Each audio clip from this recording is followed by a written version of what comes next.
Jeg vil nu introducere emnet differentialligninger. Differentialligninger er ligninger, som er anderledes fra normalligninger på et område, som er forholdsvis væsentligt, og det er, at løsningen til selve ligningen ikke er et tal, men derimod er en funktion.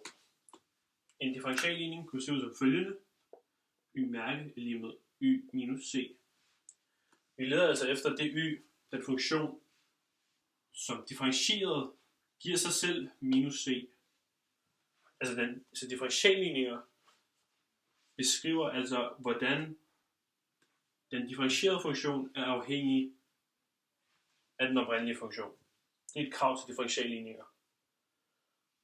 Og det man egentlig kan bruge dem til, det er, at du faktisk kan beskrive, hvordan funktionen opfører sig, bare ved at kende selve differentialligningen, og uden at kende selve funktionen. Den her funktion, eller den her differentialligning, er af første orden. Ordenen kan bestemmes ud fra den højeste mængde af mærker, altså den højst afledte funktion. Løsningen til den her er kun den her funktion, e i x'ene plus c. Hvis vi differentierer den, får vi e i x'ene, og vi kan sætte dem ind, så vi får e i x'ene er lige med e i x'ene plus c minus c. De to går selvfølgelig ud med hinanden, og vi ender med, at e i x'ene er det samme som e i x'ene, hvilket heldigvis er sandt. Vi skal nu kigge på en anden differentialligning, som kaldes logistisk vækst. Vi skal dog ikke finde løsningen til den, men dog bare beskrive, hvordan selve funktionen opfører sig, eller differentialligningen opfører sig, eller hvad man i hvert fald kan aflede af differentialligningen. Den ser sådan her ud. Y mærke, det er altså en differentialligning af første orden, er det samme som a gange y gange startparentes m minus y slutparentes. Som man kan se, så har vi to konstanter, a og m.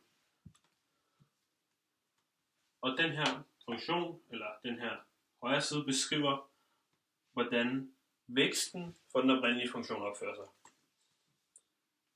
Vi kan lade y opføre sig som et tal, altså bare gennemløb 0 til uendelig, og så kan vi bare, og så sætter vi a og m til at være positivt tal, netop fordi differentialligningen oftest bruges til at beskrive, hvordan dyrebefolkninger opfører sig, altså hvordan befolkningstilvæksten hos dyr og måske også mennesker er. Her kan man se, at hvis y er det samme som m, så bliver det parentesen 0. Og fordi vi ganger, så betyder det, at væksten selvfølgelig må give 0, så er snart y er det samme som m. Vi lader altså y gennemløbe 0 til m. For når y er 0, så står der 0 her, og så har vi et positivt tal gange 0 gange et positivt tal, som selvfølgelig giver 0. Hvor det selvfølgelig er ligegyldigt, om det er positivt eller negativt tal. Så vi har den her. Så vi ved, og nu ved vi så, at hvis vi har y mærke her, og ved anden aksen, så opfører funktionen sig sådan her, eller så ser differentialligningen sådan her ud, hvor vi har 0 her, og vi har m her. Så har vi selvfølgelig y her, hen af første aksen. Og det man selvfølgelig kan konkludere ud fra rødderne for den differentierede funktion, det er, at man har ekstremumspunkter ved rødderne.